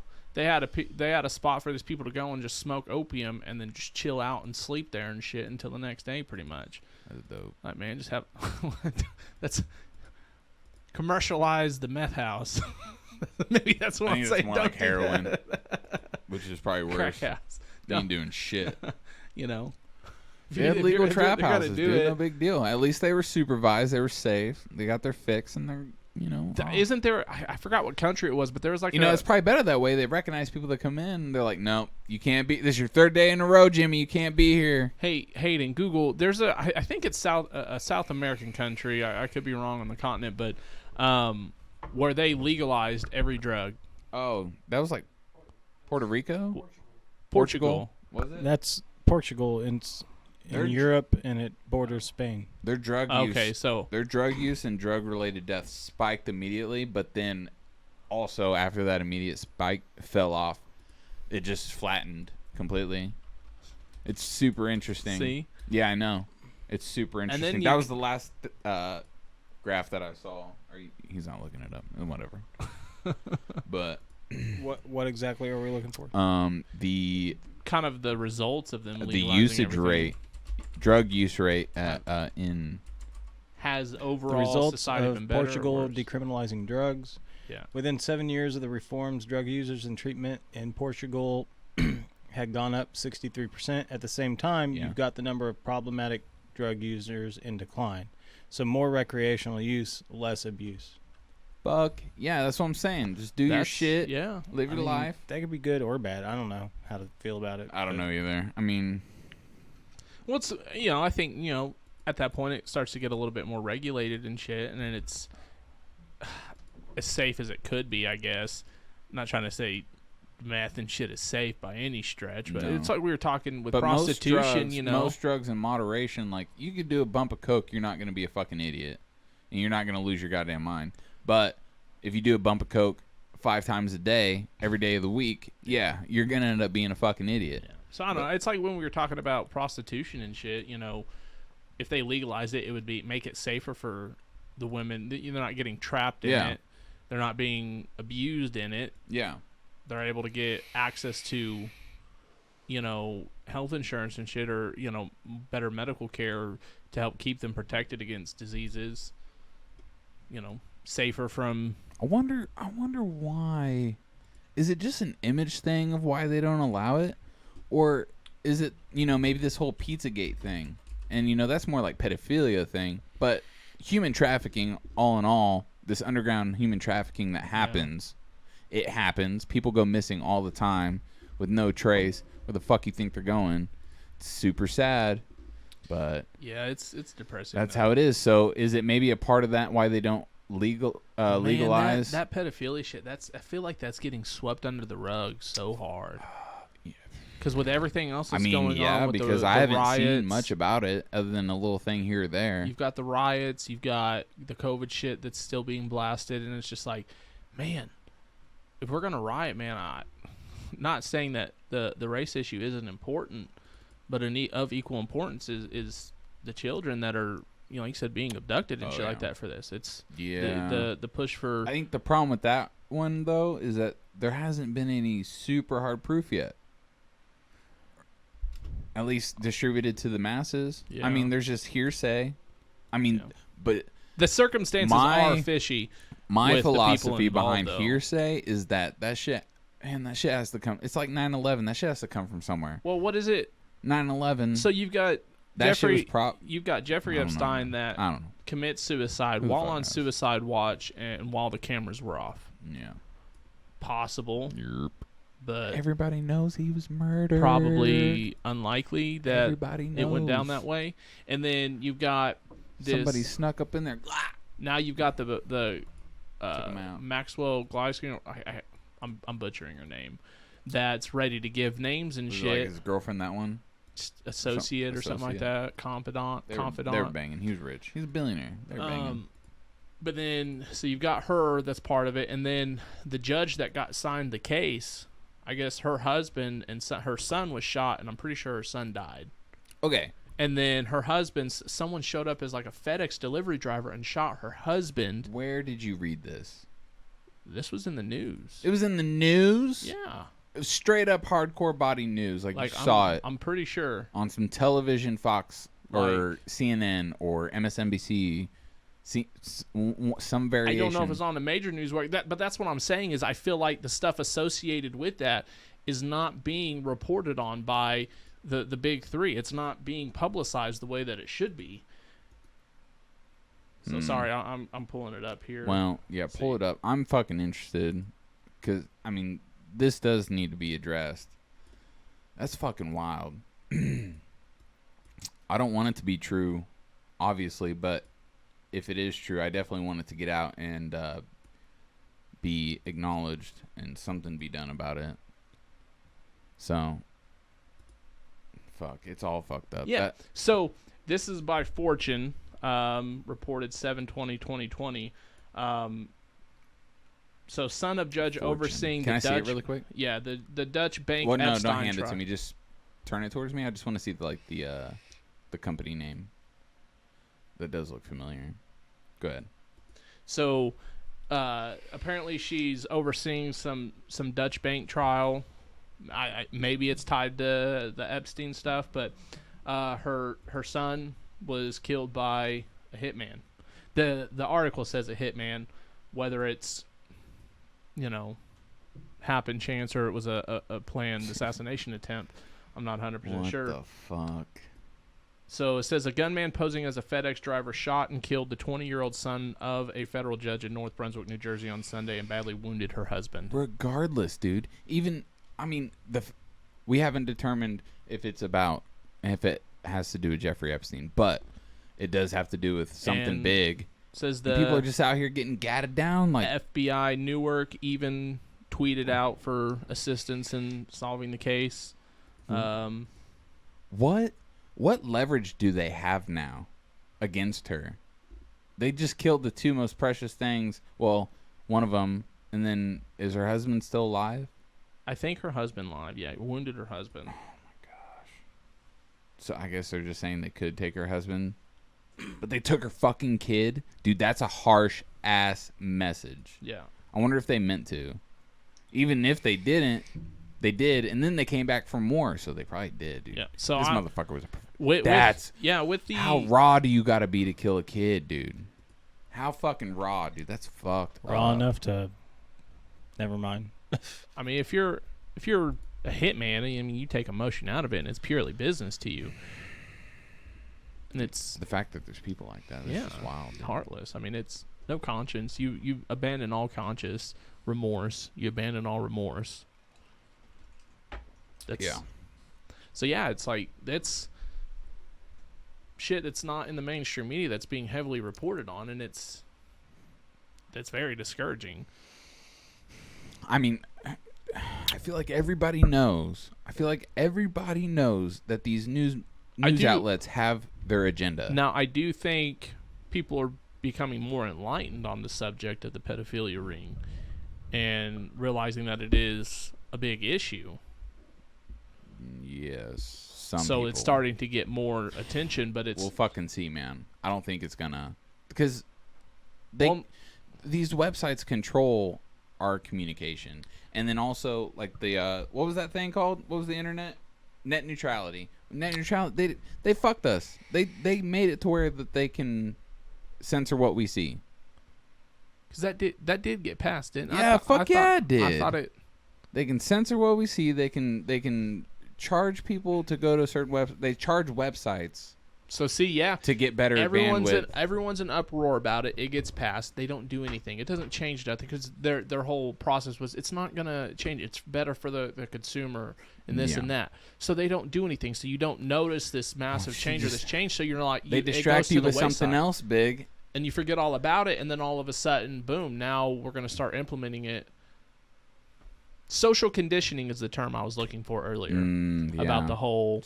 This is the new. This is the new normal. New normal. So all you hear is the new normal. Mask or new normal. Shutting of things down is new normal. Being regulated on this is new normal. Well, the mask one is weird to me. Listen and hear me out because that hides your face. Yeah, I know when you go into banks that require masks, they'll have you pull it down for a brief second so the cameras can get a glimpse of your face, and then you can put it back up. Or at least it was at my bank. Okay. But I assume it's a similar process if they let you in the lobby. Well, Arvis is closed. Their lobby's closed completely. Right now, their lobby was closed, but I read their sign that it said, masks are required. However, upon entering, an associate will request you to move your mask down for security reasons. Yeah, obviously. So... But yeah, I think you might as well just keep your lobby closed at that point because you can do everything you need to through the drive-thru. Yeah. And if you need to make a call, I got a brand new debit card through. The only thing would be if you need to sign papers for like a house deal or something like that. And Goswick just bought a house recently, so I wonder he would be the one to ask about that, how they went about that. What day did he say he was closing? I just had to wear a mask. Or has he already closed? She moves out on Tuesday. Okay. I think it's already closed. He got it, but they put in the contract that she doesn't have to move out till Tuesday. Okay. So. I just didn't know if he'd already gone in and signed the paperwork. Yeah, he did. Nice. It's his. And he plans on throwing a party for us soon. Hell yeah, dude. Fuck yeah. I would get down there sooner than we got to get down here. Why the... Well, oh, yeah, we have had a get down, but we haven't had the get down. Not the get down. We had the New Year's Eve party, which was banging. We should just do that before summer's over. Dude, that was a banging ass What about New Year's this Eve party. Before stuff went to shit. Hey, what about next weekend? Because I know it's short notice. Well, no, potentially we're going to go take Bub down to Arkansas for this Discover Emporium thing or something like that. Gotcha. So okay. Well, are you guys going camping with us? I'd like to. I mentioned she doesn't know because it's going to be right at the end of month end. Oh, that's right. She might. And she doesn't know if she's going to have to work or not. She might be able to get it off and tell him, hey, it's my anniversary. Can we, if I work these days and this and that, and kind of set her schedule different. I mean, she's like the number 2 in charge of the hotel, so she has some flexibility. Yeah. But with the COVID stuff, the staffing is a little bit off and stuff's obviously mucked around. But she might be able to. But if she does, she said she'd like to go camping, and I think that'd be fun. Like I said, if we get to take your boy too, he'd fucking love it. Well, if it's for our anniversary and shit like that, if we're kind of putting it together, it'll just be her and I. Right. With you guys, no kids, just having a fun time. Yeah. But I would like to, if we get to go and get my boater safety license, and then we can rent a boat and shit like that one day. Yeah. Just have some fun out on the lake. I wish Greg didn't sell his, Party Cove or something like that. The motor was just like ass. He was having trouble with all that shit. I think you can they even got pontoon boats there that have enough motor power for you to be able to pull tubes and shit like that on a pontoon fully loaded. There? Yeah, at the lakes. Maybe. I have no idea. I know they got ski boats you can rent, but I'd like... The ones I see at Stockton... If a lot of people go, I would like to have... Do you think they have boats to rent at Stockton, Hayden? Yeah. I think the Marina will, you go to the Marina. Rent boats too. Boats. I know they rent ski-doos or sea-doos. Ski-doos. So, and that'd be fun, like a day thing. A few $100 for the whole day. Just go out, chill on the water, go to Party Cove or something like that. And I think he got us... We could go jump off Chicken Rock. You ever jumped off Chicken Rock? No. I have as a little kid. I have. Yeah. It's good. I can't remember. I can't ever remember where it's at. Depends on the water level. Is it in the Party Cove? No. Because I'm pretty sure the Party Cove has. It's across the cove from the. I've never even been the Sandy to the Beach. Party Cove. It's really close to the beach by the bridge. Huh? And we never thought to go by it and jump off of it. Not when we went. Wow. We jumped off Low Water Bridge when we went floating. That was fun. What's that called? Low Water Bridge. Water Bridge? No, the Lower Water Bridge. I don't know what the actual bridge is called. They're on Elk River that we cross, but there's no guardrails or anything, so you just kind of... I mean, it's got a little concrete barrier, but I mean, you ain't stopping a car from going over with that. It's a little dangerous. But we in jumped retrospect, it's a little dangerous. What if there's a big-ass rock down there, man? You just like That's get swept why. under. That's why somehow. you don't go first. Yeah, but like anything can happen is what I'm getting at. You just get Yes. swept on a current an Yes. undercurrent. You just- But the Bop. water was low enough, yeah, that's why it's more of a thing. but it was deep enough that as long as you positioned yourself right, and I wonder how we were deep it fine. is there. I'd say probably I mean, 8 people, feet. tons of people were jumping off, and there were Yeah. no issues. So it's probably pretty safe. Just as soon as you get in the water, fucking fan out to get as much drag as you can. Yeah. Because I was getting to the point where when I came to a stop, I could just throw my hand down a little bit and I could feel the bottom. Really? Yeah. When you jumped in? Yeah. Like you could touch the at bottom? whenever I came to a complete stop and I started to float back up to where I wasn't descending Really? anymore, I could feel it. I didn't let myself get that low. So I kind of went in like at an angle, so I had more surface area with my Yeah. body. I didn't go as low. yeah, that's why I'd jump in and kind of to my back and turn. So as soon as like I hit the water and went in, I could fan out and create drag. Mhm. And, Yeah. but Chicken Rock is substantially higher than that. I would like to. I've never jumped off the falls. That one seems You sketchy. didn't jump off with this when we went with Sam that one time No. Fuck back in high no. school. I thought you did. There were rocks. There were big ass rocks there. And, I mean, I don't even know if you could see them. We swam up to. You could feel it. You're swimming up to the waterfall, and you're like. you Again, this stand is on why big- you don't go first. You watch other people do it a couple times, but all right, where do I need to jump? And then you do your best but chance again, to not die. anything can happen. Man, I don't like fucking Yeah. with water, dude. I respect water so much. Water is very unforgiving. Fuck, bro. Because we seen some shit, dog. Yeah. Man, I still kind of want to go whitewater rafting, but man, I've been. I mean, I'm definitely wearing a fucking hard hat and a life jacket when I go. You bet your ass. When we went, I know we got class 1 and 2, but I don't know if at any point that little route hit class 3. I don't think it did. It might have. Oh, the one you went on. Yeah. Not okay. Not us. No, not. I wonder our what float that trip. would have been considered. 2? Maybe. Probably not. No. Not even a 2? No. Shit. That shit was dangerous as hell. Fuck. I don't know if I can go whitewater rafting now. Nah, it's not bad. Because, I mean, you pick, you go to this whitewater rafting company, and they have different experiences, and then they probably wouldn't even let you do a super heavy experience Well, until yeah. you have some Yeah. river time. Right. But they'd be smart not to let you. It's like when we went in and you sat on that R1 when you were buying your bike. I was like, if they sold this bike to you right now, they're stupid. They wouldn't care. They should care, though. They don't give. They might should. warn you, maybe, if they, even if you'd have to at least tell them at some point because they ask. Like they should I if don't they know, really man. care about their consumer and not the sell, they should be like, hey, what kind of riding experience do you have? Man, I'm looking for my first bike. I'm not gonna sell you this R1, man. You think they'd deny you service like that? If I owned the business, yes, Yeah, because but you're just a salesman in the talk- business. yeah, you're but- trying to make your yeah, but, commission. I mean, you even you're trying to acknowledge put that bread on your table, you even brother. acknowledge that your 636, your Ninja is fast. Fuck yeah, it's fast. So you're gonna give Well, that's what I was saying. I was like, man, You're gonna even give a selling n- a 600 to a you're first gonna time give a rider is a new little rider a leader bike? No. dude, they'd do it. That lady that was selling me that bike, she wouldn't give a fuck, bro. She was just trying to get her cheddar. Fuck. She just trying to get her cheddar, move the fuck on. Yeah. She didn't give a So fuck, much dude. more power, dude. Yeah, dude, I really want to ride a leader bike really bad. Yeah. Like even with the riding experience I have, I don't know. It would be a different. You'd have to ride my bike a few times. Yeah. Because the acceleration is just so much different. It's just fucking, you're just gone, dude. I'm glad you grow accustomed to it. And that's why I know I'm ready for a leader bike because I've grown accustomed to it. It's almost like nothing. I mean, I don't know if you're ready for a leader bike though.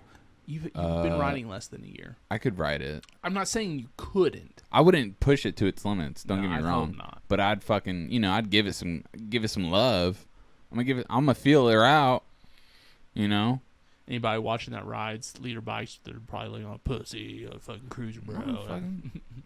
No, not you talking about me. Oh. Like, "Oh, a cruiser, bro, on it." No, the motorcycle community. All right. No, got Just trying to be sensible with the what cruiser someone bike. can actually. I think cruisers are way more accepting of all bikers, and sport bike riders have a fucking attitude. I'll wave to sport bike riders. Most of them wave, but a lot of them, there's a fair amount, 30% that don't wave, and I don't know what it is. That's probably part of the reason why they get such a bad name. Every cruiser I wave to, they wave back. There's only been a handful that don't, and it's probably because they don't see me. I've noticed a lot of, if you've come across group riders and they're patched up, so if they're like a 1% MC, Yeah. they won't wave. Some of them, not all of them, Really? but like, I just don't know. get that whole like gang mentality behind bikers. Like, man, don't make a deal out of other people riding. If they do, I've never met a bike rider. You never met Someone in a club member? Yeah. I think they'd prefer club member over a gang member. Okay. They'll tell member. you all day they're not a gang. They're a motorcycle club. Yeah. It's MC. I wouldn't say I'm a gang either. And they'd So they'll probably jump So on I've your never throat. met a club member. Or they'd educate you. Hey man, we're not a gang, we're a Yeah. club. I'm all about Brotherhood. education. Anyways, I've never met a club member, and I've never got their ideology behind it. I don't know. I think I've never had that issue. The biggest draw to clubs and being a member of a club is it's the brotherhood that comes along with it. Yeah. I mean, that's anybody that wants to get Anyone not- involved in a group of anything. They just want, Yeah. it's compassion and friendship and love in the end goal. Anytime I've talked to someone that is in a club or they know someone directly that's in a club, that they'll tell you it's the brotherhood that comes with it, the camaraderie. Your family believe becomes that. their family and vice versa, and it's Just maybe you and your brothers do some sketchy shit. But man, with a lot of the 1% clubs, man, the patch comes before anything, and it's I don't think it's a lifestyle for me. Oh fuck no! I got too many Fuck responsibilities no. that I care about, and I just want to. That's why I enjoy got the ride. out the hood. That's why I got out the hood. It wasn't for me. Pretty sure it's because your mom moved. Yeah, but the other way sounds cooler. Don't let him fool you guys. He's still The hood wasn't bad, bro. The hood wasn't bad. I didn't, I lived on a cul-de-sac though, so that was kind of cool. And I just rode my bike up and down this cul-de-sac. It was super chill. in Wichita. Yeah. Yeah. And I tried when I first moved there. I tried to go to the park, and dude, I got bombarded by a group of kids. You know what that's like? Have you ever been confronted by a group of kids? Like, kids are fucking crazy, bro. Yeah. They'll do anything if they feel like they gotta like impress somebody within their group. Yeah. They'll just fucking snap off, man. Kids are wild. They're dude. ruthless, dude. They're ruthless. So it was like I saw that. I went there, and they were just like, I might catch hate for this, but man, kids are terrible. Not Kids terrible in the sense that in a they're- group though. They're terrible for existing. It's just they like you said, they do terrible things to impress people. It's Yeah. just the mentality. In a group it mentality with a sucks. bunch of other undeveloped Because not brains. every child is like that. But No, but once you get in a group, once you get in that, yeah. once you get in that group and you're trying to impress other people, and your frontal lobe isn't fully developed, and you're Was just, that Eminem song where he was like talking about got his tongue stuck to a frozen stop sign pole, and he wasn't trying to impress his friends no more after that because his aunt called him stupid or something like that. I don't know. Can't remember what song that was. Yeah, but Oh, everybody done Beautiful that. or something like that. everybody off his done that because they're curious about Rehab it. CD. They ain't trying to impress. That's just you're curious. You're just wilding out. You're being a kid. That's funny. Yeah, I mean, I was there too. I mean, you know, until I your was- tongue really gets stuck and you like, ugh. And in junior high and shit, that was kind of my mentality. I wanted, people kind of thought I was funny, and so it's like, oh man, what can I do that, Make people laugh. yeah, class Yeah. clown it. I was a little bit Not of a the class best clown. route to go, because people No. do not take you seriously at all Well. after that, Yeah, no. and it sucks. Yeah. I still joke around. I'm still super childish, and I'm 27 years old. I'll never not be childish. You have to be. You have to be to some degree. I mean, Yeah. honestly, if you look into your brain for a second and you're like, do you really feel any different than you did when you were a kid? You know, I mean, other than you got some wisdom. I mean, yes. I mean, Yes, definitely more stress. but you still feel like the same person. Like you look back and you're like, I'm that Well, same fucking person. one part of me, yeah. I mean, the childish aspect, yeah, but I'm not the same person in the slightest. I mean, back in school I'm not days. talking about like how you actually navigate the reality. I'm talking about just like your consciousness. Like you're the same being. Like you don't just remember being a kid and like having your own thoughts and Well, yeah. you don't feel like the same person. No. We have I I'm feel not like the- a I'm- lot of our patterns are probably the same, but there's parts of us now that wouldn't be the same about that person. Yeah. So I mean, it's well, yeah. I mean, you would go about things in a smarter way because you've learned. yeah. I But mean, you're a still the lot same of stuff person. is about me has changed. I mean, I don't dress the same. I don't have the same outlook on what I think That's not people. what I'm talking about. You're I mean, you're thinking. I'm talking about just your internal, actual you, like your inner monologue, Sense of self. yourself. However you identify yourself, like how you talk to yourself in your head, how you go through scenarios, like and work things out in your head. I feel like the person who talks to me that is me is the same person, but the person I'm talking to is this growing person. Yeah, that's a great way of putting it. That's exactly what I'm saying. Like, you don't feel that. You don't feel that same sense of self, even from being a child to now. You don't have some kind of connection with that. I mean, aside from me just being childish in Just you need general. to turn that whole ass mic because you keep leaning. Aside from me just being childish, no. Like I said, my thought processes have changed a lot. Yes. So, as a sense of self, I think that makes up you as a being. I'm not quite sure you're getting all of what I'm saying. Maybe not. I guess not. Hmm. But no, I really don't think I'm the same person. No, I'm not the same person either. But it's that again. I mean, that's the best way I can explain it is your inner monologue, the way you work things out in your head. And Hayden definitely said it the best. Is you're this? How the fuck do you say it, man? I said I feel like the person that is me talking to myself is the same in some way. I don't know how, but that the person that I'm talking to when I talk to myself is a changing person. Always learning. Yeah, somebody needs to fuck. We're gonna quote that. We're gonna put it on Well, a that almost t-shirt. contradicts what I you were want that just on my saying, fuck- though. That No, it your doesn't. inner person that you're talking to changes. No, the person that he's talking to, like talking him, his exterior right here, Hayden, Yes. his learning self is talking to his inside self in his head. Yes. Is the same person he's been talking to, but that talking to him, his exterior, the inner talking to his exterior, is the changing. Like I'll admit that we're changing, we're growing, but you don't feel like that inner monologue that you talk to is the same that it's always been. Just like how you go about problem solving. No, see, to me, I Yourself. think that's the part that's changing. And that's my consciousness that's trying to do better and improve. It's the outside aspect that's the childish that's still there that I don't think will ever go away. So it's my inner self I feel that's changing the most. That childness is that inner side. It's not the outer.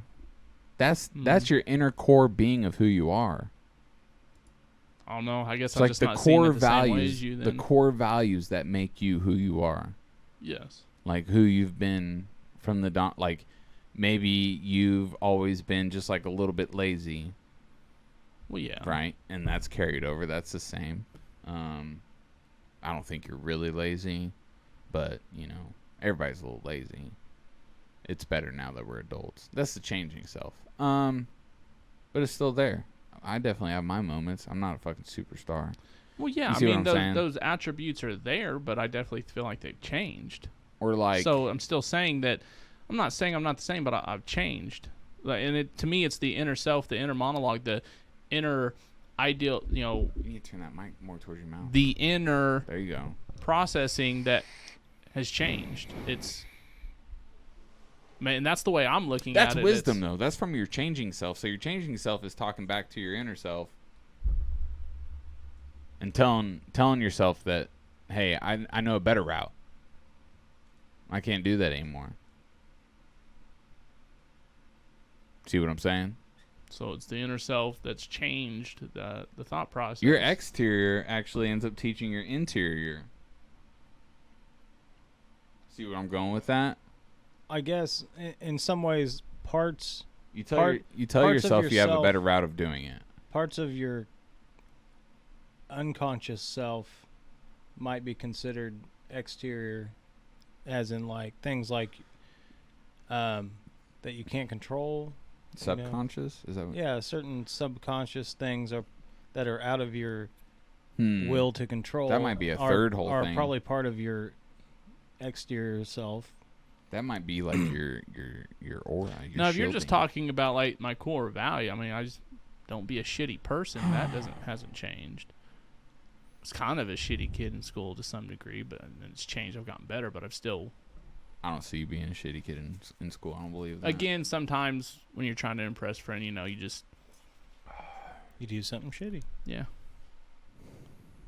Definitely not like that anymore. I moved around so much. I never even got the chance to like Be shitty. fully spread my wings or feel comfortable spreading my wings like that. I mean, because there's definitely, I've said things to kids growing up that I definitely regretted. I think I've always been pretty Done nice. things, it's. But was it just giving them a hard time? When you think back on it, was it just giving them a hard time and joking around? Like how? Because guys joke around with each Well, other, yeah. call each other shit all the time. Well, Was it the same thing? I don't think I had any malicious intent behind it, but it was definitely really only a thing when there were was you other bullying people. a kid? No, Oh, but like there would roasting? be were they your friend? no. Oh, you're just being a piece of shit. Just being a piece of shit because of the people that were around trying to impress them, make them laugh. So that's what I'm saying. Like, I felt remorseful because I knew what I was doing was a shitty thing, but yeah. Man, going through puberty and being a kid in like junior high and high school, you're trying to find a sense of self and find out where you belong, and so it's like you said, you're almost willing to do anything to impress people, and that's why kids are kind of shitty, especially at that age. I was definitely remorseful over it. I knew what I was doing was a shitty thing, but I was still trying to impress people, so I did it. I'm not like that anymore. I think that went away real quick in high school, even because I just got to the point where I stopped giving as much of a fuck. I give even less of a fuck now what people think of me, because I used to only wear jeans and a t-shirt. You would never catch me out in public in shorts, or I would never wear, like, I wear my work boots, so I wear boots around a lot. Now. You didn't wear boots in high school. No, though. never again. No, never. That's what I'm saying. Like, because I was like, I don't want to be associated as a country guy. Yo, I don't want to be associated Boots as a are jock. It's- necessary. They are a I love necessity for boots. certain things. I love okay? boots now. I put them on. I started wearing them at work my second year there.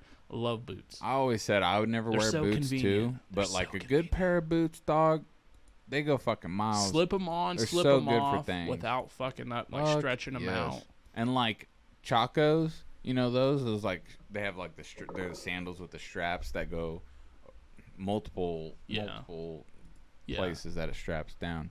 I want a pair of those, man. Those look fucking nice. But man. Not gonna sandals lie. in general, you've never seen me walking out in sandals, and I'm big on sandals right now, especially Fuck in the yeah, dude, summertime. they're so goddamn comfortable. I used to always love to have shaggy hair, and I had long hair You until did. just recently. Yeah. Unfortunately, I don't think you guys got to see it. I might No. find a picture, post it up one day so you can see. But There it you was go. 3 years worth of hair, and I went through that. I liked it, but you would never really see me with short hair.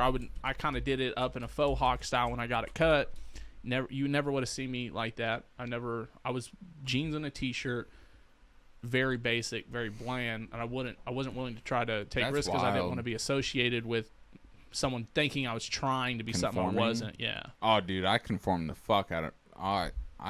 Hella conform. People at my school, the cool shit to wear, because in like 7th and 8th Yeah. grade, the school I went to, you had to wear uniforms. Mm-hmm. So the cool shit to wear was you had to wear tan pants or blue pants, like navy blue, Right. with either a blue shirt, a navy blue shirt, a white shirt, and I think maybe you could even wear green. This is not my color. This shit ugly. Yeah. Anyway, so the cool thing to wear were Dickie pants. It had a stripe on the knee, and then it had the little Dickie label right under that little like line, Mhm. and then a Dickies shirt, and had a little pocket. You'd get it extra big with a fucking. It had the Dickies logo down at the bottom brim. That was the cool shit. I'd fucking wear that shit. Fuck yeah. It was you know, it Yeah. just looked nice. I guess I don't know. Well, I conformed. But you now, guys down to sorry, Brad, finish your thought. yeah, no. But I was saying, you know, it's now, especially as an adult, and I think that just comes with age, you know, and along the lines of wisdom. I found a lot more happiness in not trying to give a fuck. Yeah. You know, if I want to wear shorts because it's comfortable, I wear shorts now. I like it. Yeah. I wouldn't wear tank tops. I wear tank tops a lot now. That comes with maturity. And that's that Not wisdom giving a fuck. age. And then trying to be more outgoing and say, hey, this is me. Yeah. Talk to me or don't, you know. Yeah. But no, I think I know where you're going at with that. We do need to kind of get back with our last video. We didn't get to continue our cave story expedition. Oh yeah. We had to do it early in the morning. We did that one early. That was a weird one. We usually do these at midnight. Yeah, well, that's our because you original name was gonna overslept be. and never came over, so we had to make up. Yeah. And then last weekend you were in And Nebraska. last weekend I was in Nebraska. So, if you would hit that stop recording really quick, Hayden, I'm gonna go check on. All right. All right. Now we're back So from outer space. checked on the kiddo. He's doing I good, switched sleeping the like seat. a rock. I switched the seat so that Hayden's about to tell. Oh, he was asleep like a rock. Yeah, Good. sleeping That good. dude's super good about going to sleep. Sometimes, Sometimes, but when he's asleep, he's asleep. you know, Sometimes you got to go in anytime there and I've been actually around, wake he's him really up. good about like going to sleep when you tell him. Yeah. Hey, I'm popping in here. I switched. What's up, Hayden? I switched seats because he's gonna go continue his cave story that he has for us. Which, if you haven't heard, We'll do a quick our recap. first episode, go back to the first episode. It's it's like the last 30 minutes. You cool doing like another 30 minutes tonight, Hayden? Yeah. Okay, cool. So, I'd like to sort of recap about Yeah, where let him we're at recap. in this story. So, there's this guy Ted. He's been drilling away at this hole in a cave because he's a cave explorer, and his dog has been getting uncomfortable with being in the cave. They're making progress on the hole, and he's having to come back multiple times, sometimes taking 3-week breaks just to get this hole open so they can climb in and explore this cave. Anyways, we left off. They had just finished creating a hole that we're about to put on the screen here, and we're gonna get our cave story time Rolling. visuals on. I've been here. so excited to hear the continuation of this. So- We left off at such a good part. Yeah, like I said, we didn't get to finish it last episode just because some scheduling conflicts, but We're not gonna get to finish it for a while. It's pretty fucking long, isn't it, Hayden? Yeah. So No, yeah, in the it's- story, they had just finished this hole, so I meant continue, not finish. Continue is what I meant to say. Yeah. and we ended on the note here. He kind of summed up the rest of his night. The rest of the journal entry talks about climbing out of the cave, getting a room at a motel, and crashing. We were beat. In retrospect, I can't believe how casual we were about everything that was happening in the cave. At the time, the only thing we could think about was getting into that passage. Everything else was just a minor distraction. I do recall thinking that it would be nice to get in and see how the mechanics of the cave worked, where the wind was coming from, what was making the noise, etc. Now, weeks later, I think of my ignorance and naivety and shiver. And that's where we left off. So there's a little foreshadowing there going on. The weird shit he's talking about was like the dog being weird. Yeah, and and then the weird sounds. The sound of like semis in the distance on the highway or Rumbling something like and- that. Yeah, they had deduced that it was rumblings from the highway. Mm. Because weren't they But- like hearing like a waterfall and some wind, and all of a sudden it just stopped? Yeah, the wind stopped. The airflow in the cave Uh-huh. stopped, and that really That's confused them. weird, yeah. So we're going to go on to noises. That is our next page. Nice. March 3rd through 4th, 2001. Oh, hey, wait, sounds. Sounds. We need the We're ambient We're going to sounds. throw up some ambience here. Yeah, fuck yeah. This is how you get in a story. Well, it's gonna pick up on your mic. It's okay if it picks up just a little bit. I do want to be able to hear the sound. Okay, Your voice might overwhelm it. It'll be fine.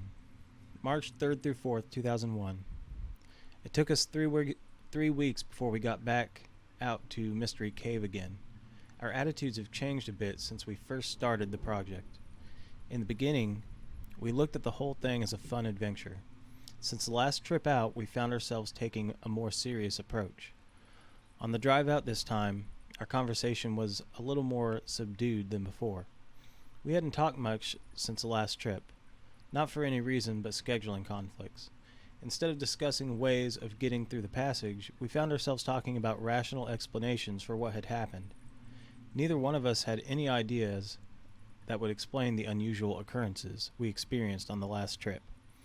We were amused to find out that neither one of us had talked much about the last trip to other people. That is a complete reversal from the other trips. It has been fun to report to friends and family about our progress. It is always fun to tell people about the tight squeeze we're going to have to go through to get into the passage. Most people have little desire to voluntarily subject themselves to incredibly tight places. Actually, neither do I, but I will do it in order to get to the other side. Good motivation. We left town early in the afternoon to beat traffic. I don't really recall what time we finally got to the cave. Like I said, the mood was subdued.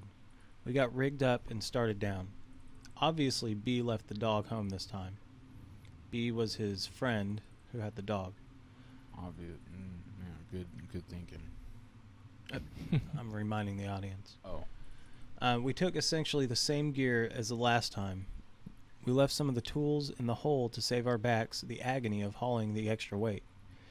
Even with the gear, we got down in good time. We really have a good system for getting up and down. There was only one minor mishap this trip. B scraped his arm on the descent. Not real bad, fortunately. He waited until we got all the way to the hole to patch it up. It was just a superficial cut. While he was getting the wound cleaned up, I started working. We both took note that the breeze was back and the rumbling present. We had 4 fresh batteries and 4, or maybe 3.5, fresh arms. I had high hopes this would be the day. I started out pretty slow. When we first started working on the hole, the thickness was about 3 inches. As we have enlarged the hole, the thickness has increased. As a result, our progress has become slower. Sucks. Very Still, discouraging. yeah. Still, we continue with as much energy as we would, or as we could, put into the work. The hole was big enough, at least, for me to put the hammer into the hole for reference. Then put the camera into the hole and take a picture of Floyd's tomb. It is difficult to get the exact feel of the tomb, but the lowest point, near the back of the picture, is about 7 inches high. Is that what he's just calling the area, Floyd's tomb? Yeah. I'm sorry? Okay. The width is about 20 to 24 inches. The hammer is a small 5-pound sledge. Note the abundance of rock on the passage floor. Oh, wow. So just beyond the hole is this passage. How creepy. So it's even dude. smaller? No, you're just looking down what's okay. pretty much a tunnel. I gotcha. It's been nice to see the pile of broken rock below the hole get bigger and bigger. We have both realized that we are just going to have to put in a certain amount of work in order to get through. So we just get down to business. We don't usually talk much while we work, since one of us is making a lot of noise with the drill or hammer. Break times are used to chat momentarily about whatever topic pops into mind. The breaks take place whenever the guy that's working decides to switch roles. We both put in some pretty good work sessions. I have a little more stamina than B, but he gets just as much done in a shorter amount of time, due to his upper body strength. We still celebrate the small victories we encounter along the way. Whenever a section we've been working on crumbles, we cheer. On the rare occasion that a fist-sized rock falls from the entrance, we hoop and holler. Or whoop and holler. That's one small chunk of earth that no longer separates us from whatever lies on the other side. I still harbor the fantasy that there is a hidden entrance to the other side of the passage, and years ago Spanish explorers hid their treasures in the cave and sealed up the entrance. and it has remained untouched until we find it. B has a more realistic, although more mundane, theory. He figures there is more cave on the other side. We'll see who is right. This trip out, I wanted to see if we could speed up the work by using larger masonry bits. I purchased some good-sized ones at the hardware store at a good-sized price. One was larger in diameter than all the rest. The other was smaller around but longer. I had pretty much concluded that the big one might be too big, and I was right. We tried to get it into the rock, but progress was very slow. We tried pushing for all we were worth, and all we got was tired. The larger bit just created too much friction area for our strength. It might have worked with a hammer drill, but we didn't have one. The longer bit worked fine with our drill. We relied on it for most of the work we did this trip. I thought we were going to be out one bit and a drill. Wait, what? I thought we were going to be out one bit and a drill in my hand when the bit broke off toward one end. I was pushing as hard as I could on the drill with the bit a few inches in the wall when it snapped. I nearly rammed the drill through the wall from pushing so hard. We were able to retrieve the bit and keep using it, minus a couple inches. It still worked great. Only once in a great while did we resort to hammer and chisel. Working was proceeding as normal until about the time we were on our fourth battery. I was kneeling down and working the drill slowly into the wall at the time. I had my earplugs in, my safety glasses on, and I was lost in my own thoughts. Suddenly, over the squeal of the drill wearing down the rock, I heard a strange noise. Oh. Good time. Notification. Yep, Windows new. It was loud. I could hear it over the noise of the drill. It's the sound of Google, man. They're coming for you. Even though I had the earplugs in. At first I thought it was just the drill bit doing its job on the cave. It would frequently complain by screeching and whining as we forced it into the wall. But this was different. It took me several full seconds to comprehend that this was coming from inside the hole, and not the bit. I stopped drilling and yanked my earplugs out, just in time to hear the most terrible scream I have ever heard trail off and echo into the darkness of the cavern. I stared wide-eyed at the hole. For several moments I didn't move, nor did I breathe. I turned to look at B. Moments earlier he had been lying on the rope bag catching a nap. Now he was standing upright, mouth open, with a look of concern on his face. I turned and looked into the hole again, half expecting to see a demon face staring back at me.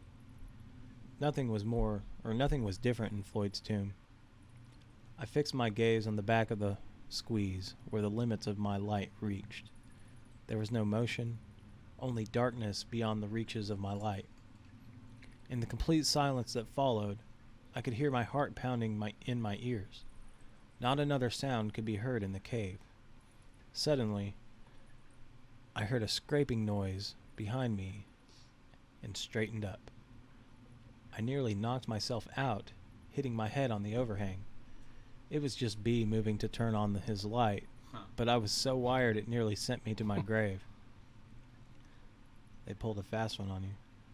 B spoke, and again I jumped. He said to get some rocks and put them into the hole. He explained that whatever animal had made that noise might be able to get through the hole. I immediately grabbed a few rocks and hoisted them through the opening. Using the handle of the sledgehammer, I slid the rocks as far back into the tunnel as I could reach, creating a wall between us and the other side. Since the squeeze is so small, it didn't take long. The entire time I was doing this, however, I was thinking that the noise certainly did not come from an animal. I didn't know if B really thought it was, or if he was just trying to convince himself. I didn't say anything to him about what I thought. From the time it happened to the writing of this journal entry 2 days later, I have tried to come up with some possible sources for such a noise. To describe it, I would say it sounded like a cross between a man screaming in fear and a cougar screaming in pain. What do you think that sound like? Oh, man. It sounded like it came from the hole and was roughly 100 feet away. The horrific noise reverberated through the cave, and through my ears. B estimated the scream lasted 8 to 10 seconds. My best guess is about 5 seconds. Yeah. 3 seconds while I was drilling, 1.5 seconds to drop the drill and yank the earplugs, and a half second of sheer terror. It's difficult to tell how much time passes when you're listening to a solo from the depths of Hades.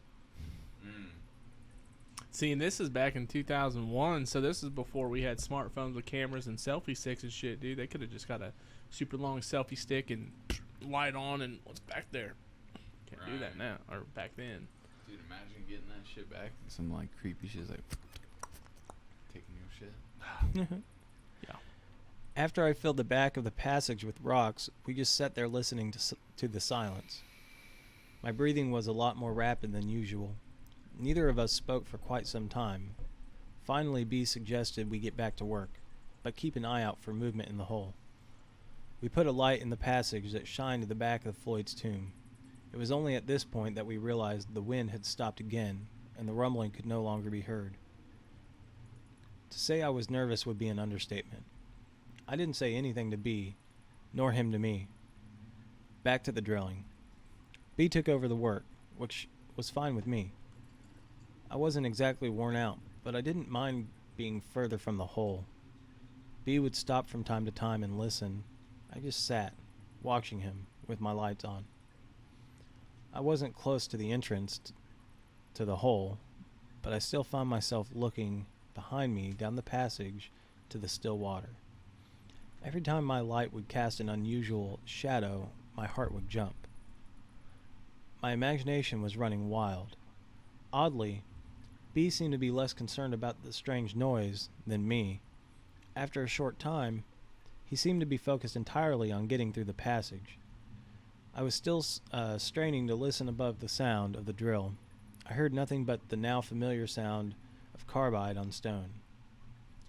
As I contemplated the possible scenarios which might play out on the other side of the passage, I found myself strangely getting somewhat excited again about getting through. It might have been fatigue taking its toll on my mind, or the thought of something valuable on the other side. My thoughts were broken when B let out a yell, possibly a cuss word.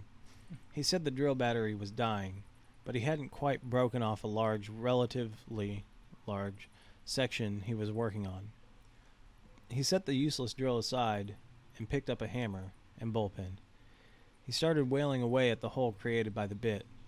After nearly 10 solid minutes of hammering, he sat back against the rock, sweating and nearly out of breath. The bullpen was still protruding from the cave wall. He held the hammer toward me, inviting me to take a few swings. I held up my hand and shook my head. I had been ready to exit this cave for quite a while now. He didn't press the issue, and without speaking, we both started gathering the gear we were going to take out. Once again, we stashed some of the tools in the passage. I was first to start toward the top of the cave. Several times I had to stop and wait for B. Not because he was moving slow. I was just more than eager to get out. Few times I felt better than that night, stepping out into the chilly night air.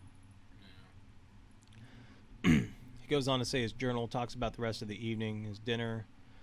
He could not believe they were so willing to get right back to the cave after hearing the scream.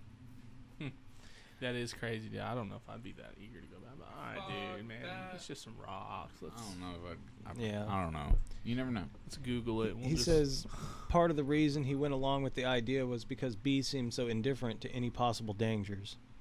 Even if it were an animal, which I did not believe, but could offer no better explanation. Weren't we possibly putting ourselves in harm's way? In retrospect, I still have difficulty understanding our thought process at that time. We were just too eager to discover virgin cave passages. I now think it can be summed up with one word: testosterone. Huh. Alright, so that was when? Third through March fourth? 3rd through 4th. Damn.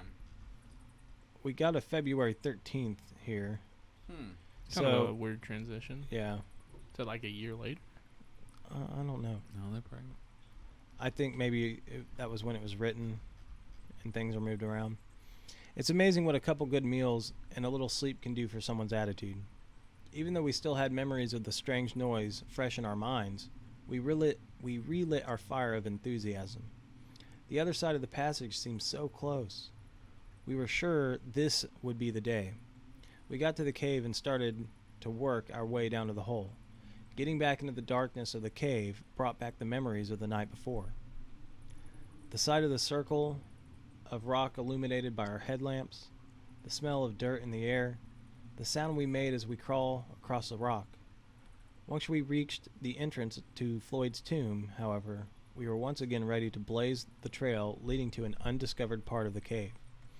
We immediately noted the presence of the breeze blowing out the hole and rumbling. The bullpen sticking out of its hole was an obvious sign of where we needed to begin work for the next day. B took over where he left off the day before. I took up residence in the same spot I occupied the night before, even though I was already well rested and wanting to start work. B was making dinner, B was making the hammer sing with each blow. After a mere 2 or 3 minutes, he let out a cheer. He turned to reveal a handful of rock that used to be attached to the cave. He was breathing heavy, but had a big smile on his face. So did I. For the time, the strange noise had been forgotten, and the vision of success captured our attention. And now we get to see the size of the opening now. Looks almost big enough to fit through. Yeah. The lower left-hand corner of the hole had been giving us grief because of the thickness of the wall at that point. We felt that if we could just remove that corner, we might be on our way inside. B now held in his hand the crumbled remains of the corner. Our excitement consumed us as we examined the hole. I took the hammer and pounded away at the surface of the hole. The idea was to remove the jagged edges that would take their toll on my skin. The size looked right. Now, the moment we had been working for. I cautiously approached the entrance to Floyd's tomb. I decided the best way to enter the small hole was to place one arm over my head, turn my head sideways, and slowly work my way in. I soon determined this was not going to work. The hole was small. If I was going to make it in without widening the hole anymore, I was going to have to put both arms over my head in a diving position, turn my head sideways, and slip into the tomb. The width of the entrance was the limiting factor. Yeah, Yeah, dude, that sounds like a tight space I do not want to be in. I'm not even claustrophobic, bro, but fuck that, dude. Take a couple extra days and widen it. That way, when you got to dip out, Mm-hmm. So he says the width was the limiting factor, the height was sufficient. The arms overhead position flared my shoulder blades out, but there was still room to get in. Plus, the arms overhead gave me the best squeeze side to side. In order to enter straight into the hole, I stood on my feet and bent over to get level with the entrance. My knees were bent and the position was uncomfortable, sort of a semi-squatting position. Bent at the waist, arms overhead. Plus, I had to slightly turn my upper torso to the left in a counterclockwise rotation to negotiate the angle of the entrance. Notice in this last photo that the entrance generally slopes up to the right. I got my arms through the entrance with minor scrapes. Next came my head. By keeping it turned sideways, I was able to get in, for the most part, up to my shoulders. When I got to my shoulders, I could feel the rocks touching all around my shoulders and chest. It was not stopping me, but I was definitely scraping many surfaces of my body. I decided to just push through, keeping in mind that I was going to have to come back out eventually. The pain was not so bad, and I was in. Well, my upper body was in. At least I could get a good idea what the tomb was going to be like. He says here's a flattering photo of his best size, or best side. Yeah, I'd definitely Too be. damn tight, bro. Yeah, I'd definitely be chipping that away for another week or two, man. Just be heavy on it. Once inside the tomb, I had a few inches all around me in which to position my body. This was the largest part of the passage, and it was conveniently located right at the beginning of the crawl. That gave me a little room to get positioned to crawl further into the passage. Inside the tomb gave me a whole new outlook of what it was going to be like to crawl through. Even though this was the largest part of the crawl, it was still small. I could move my head around freely, but every direction that I turned, I was staring at a wall of solid rock. When I spoke to B, my voice sounded muffled, like I was talking in a small box. I could rest my chest on the passage floor, but the rocks were uncomfortable.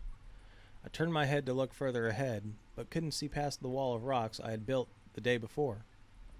The squeeze toward the end of the passage was closer now, and appeared even narrower. I didn't know if I could squeeze through or not. I knew it would be close. I wanted to crawl further into the passage. First, however, I had to work to get some of the loose rocks that were lying on the passage floor out of my way. I was disappointed to find out that most of the rocks that looked loose were actually attached to the floor. I was hoping to be able to just scrape them out of the way. I had pushed the sledgehammer into the passage before me, so at this point I used it to push the rock wall we had made further back in the passage. Then I dragged the sledge back and forth across the floor to move any loose rocks or break up the solid ones. By sliding the head of the hammer under the squeeze, I determined that the narrowest part of the squeeze was about 7 inches high. I figured we would have to do some work before I could slip through. The entire time I had my head in the passage, B was just kicking back, listening to my descriptions and progress reports. At some point, he snapped the photo shown above. Thanks, B. He ain't trying to die, dude. Up to this point, the size of the passage was not too big of a deal. I was in an incredibly small passage, but only my upper body was in. And since the largest part of the passage, and since it was the largest part of the passage, and my arms could move freely, I was pretty calm. Then it was time for a push. I slid the sledgehammer up as far as I could reach. Since my body filled the entrance, I could not slip the tool out, so it was easier to push it ahead. In order to rotate my hips to the proper angle to enter the hole, I had to lean my upper body on my forearms, use my feet to climb the wall outside the hole, and slowly crawl into the hole. My hips barely fit. Once they cleared the entrance, I could relax a bit and get in position to work toward the squeeze. I decided to try one arm forward technique to get through. The passage was so narrow that whatever position I started with, I would have to stay with through the entire length. There was just no room to move around or change positions. I would also have to turn my head one way or another and keep it in the same position. This crawl was tight. Toit like a toiger. Toit. Moving forward at this part of the passage was relatively easy. I could use my forearm, my left arm, or forward arm, his left arm, to pull and my other arm to push. At the same time, I would wiggle my body, trying to arch as much as I could to keep my chest off the rocks. I tried both ways and determined that I would turn my head to the right. It felt the most comfortable. I began to learn things as I went. I determined that a small flashlight in one hand would be nice. Then I could shine it ahead and get a better idea of what I was about to crawl over. This was a difficult maneuver because I had to look overhead since my head was turned. It became immediately obvious that we were going to have to do some more work removing rocks from the passage floor. As I moved along the surface, I was constantly scraping my chest on the rocks. They were sharp and it was painful. Occasionally I would cause a rock to slide along under my chest and actually wedge me in between it and the top of the passage. I would then have to back up and either try to move the rock to the side with my cheek, using a sweeping motion with my head, or back way out and move it with my forward hand. My little trip into the passage represented a major milestone in my caving career. When I began caving, I did not feel overly comfortable going through tight spaces. Even the little squeeze at the beginning of this cave was an obstacle to overcome. By pushing myself and forcing myself to try the narrow passages, I have become much calmer about tight spaces. Still, this passage represented a new benchmark in small places. I had not been faced with anything this small. I don't remember having to take off my helmet before now. With this passage, it is mandatory. As I mentioned before, not only do I have to take off my helmet, but I have to turn my head to the side in order to fit. The journey into the tomb went like this. After I had twisted my hips into the passage, I took a few minutes to stop and work out a game plan. Most of the length of my legs was still outside the entrance. They were just dangling in the air. The tomb was still big enough to move my head around and even move my arms freely into position. It was larger than the rest of the passage, but not by much. It was like sticking your head into a box. Everywhere I looked, there were rocks. Kind of rhymes. And not too far from my head. Any sound I made was muffled and dead. The narrowest part of the passage was about 10 feet in. At this point, I was about 3.5 feet in. At about the 4-foot mark, I would have to commit to whatever position I felt comfortable and stay that way until the 12-foot mark, at which time the cave started opening up. I went with my left arm forward and head turned to the right. B had given me a flashlight that I held in my left hand. As I inched forward, I would try to brush the loose rocks away with my left arm. This was somewhat successful, but there were lots of rocks I missed or could not move. As mentioned, the first little bit of the crawl moved along fairly quickly, since there was little room above me to negotiate the passage. Then the walls started to close in around me. I had few extra inches on each side of me, but the top of the crawl was getting very low. At about 7-foot mark, I could feel the top rubbing my back as I would arch. After another half foot, I couldn't arch anymore. I had to just push ahead with my toes and pull with my forward arm. I decided it would be a good time to see if I could back out. I tried it and it was pretty easy.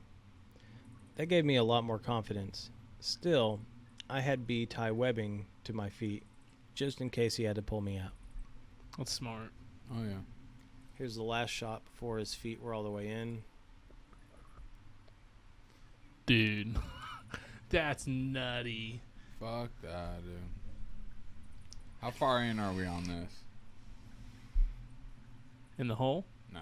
Oh. On the story or on this page? Yeah, how long have we been recording? Says here 32 minutes. Okay. Let's wrap this up. It's All right. unfortunate. All right, so we're going to Finish end out here. This page, couldn't we? We're going to end here on this point.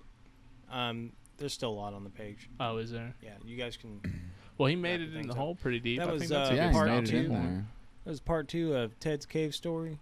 Ted's We will cave do story. part 3 as soon as we can. As narrated by Mr. Hayden. I'm trying, guys. Appreciate you. trying. Now you're doing great, dude. The fucking ambient noise in the background is sick. Let's cut that off really quick so we can Yeah. All right. Yeah, put us full screen so we can exit out of this. This was a good one. I feel like this one went good, Yeah. and I like what you did with the story time. Like I said, learning, getting stuff set up with the recording, OBS, adding some new features in there. That was nice though. Yeah, good time. Hey. Oops, Fuck, fell we away. still don't have a Twitter set up. I'm getting tired. That's why I was like, let me shut this down. We still don't have a Twitter set up for this podcast or like an Instagram or anything. That'll be our goal this week. Let's. Okay. That and Well, what was we- the other thing we were gonna do? So next Don't week we remember. plan to have a Twitter and what else? Oh, that was your separate YouTube. So hey, he is making YouTube though. If you're interested in simulated racing, Sim racing. sim racing. Brad enjoys sim racing. He has a simulator setup. It doesn't have like movement and shit, but it's a nice fucking setup. He streams on Twitch, and What's he's his username? I'm creating a separate channel for it, so I got a couple videos recorded I need to put together, and we'll post up. It'll be something under the effect of Brad Dad Gaming, something like that, or Brad Okay. Dad Racing. nice. Okay, so he has that coming, and then he does stream under Twitch. What do you stream? What's your username? That's on under Twitch? Sinrakara28. I'll also probably be swapping that over and starting fresh We'll with pop it. that in under there. When in post edit. Secondly is, hey, we didn't mention it at the beginning, but like and subscribe, because apparently liking and subscribing helps the algorithm of YouTube, Helps so the that channel we grow. can eventually make money. Like, comment, share, Yay. subscribe. Capitalism, give me money. Those were supposed to be No. exclamation points. I think our biggest thing is Exclamation we're just wanting to, get the opportunity to have multiple people here. Exactly, You know, for sure. I just engage want in to the get conversation. it out there and It's fun. get people engaged. Oh yeah, we have a blast. We want to keep doing this, and your likes give us dopamine rushes so that we feel intrigued True. enough to Very continue to true. do it, because that's how society works. Thank you for Sounds stopping pretty by. dope. If you've made it this long, dude, you're a fucking champ, bro, because we're so boring. Legend. We're not boring, No. but Maybe next time we'll be a little bit more intoxicated and be a little bit more rowdy. I don't know. I'm gonna party like a little white. Anyway, so I'm DK, Brad Dead. Brad Dad over there. Who's on the sticks? Hayden, and you guys just lost the game. Oh, Bye.